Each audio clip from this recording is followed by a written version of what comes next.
About 10 minutes into Yemen here, pull over to a lookout on the side of the road, and the battery stops working. First off, I want to say that my heart goes out to the Yemeni people. Yemen, a country in conflict for decades. I've met Yemeni people in and outside of Yemen that have told me that foreigners would love to visit the country if safely allowed to do so. I realize that it's a privilege even to see a little bit of Yemen this last year. So here's the story of what happened. I'm at the border here with Oman and Yemen, waiting for my guide to come back with a visa here. My journey to Yemen started with a few days in Oman. Oman is one of the most underrated countries in the world, and I've spent several weeks there and absolutely love it. Oman has some of the most beautiful mosques I've seen anywhere in the world. After spending a few days in Oman, it was time for my journey into Yemen, which would start from Salalah. All right, 7 o'clock in the morning, glad to be heading off here towards the Yemen border. Given the current situation of unrest in Yemen, my driver and I were going to cross the border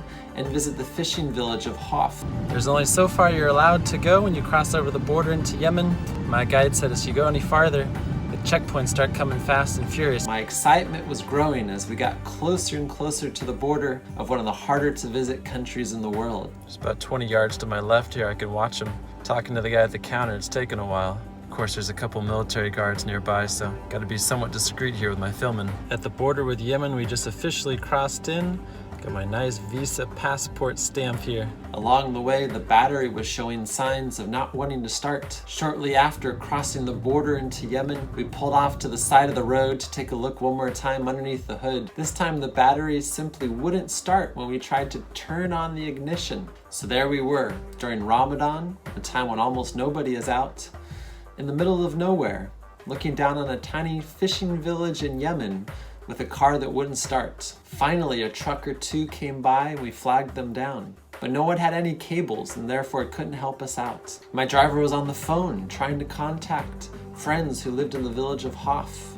Unfortunately, nobody was answering their phone. Thankfully, my many travels have taught me to be patient, be flexible, and keep a good sense of humor. Finally, my driver's phone rang, and it was his friend from Hof, the fishing village, that said he could come up with some cables and an extra battery to help us out. After another half an hour, thankfully, we were back on the road, moving again in Yemen, going down towards the fishing village of Hof. We journeyed on up to the coastal cliffs. We're looking out here on the waters between Yemen and Somalia. The amazing views made me hope that peace returns quickly to this country so that people can come visit and see the beauty for themselves in the future. We spent the afternoon walking around Hof and the surrounding area.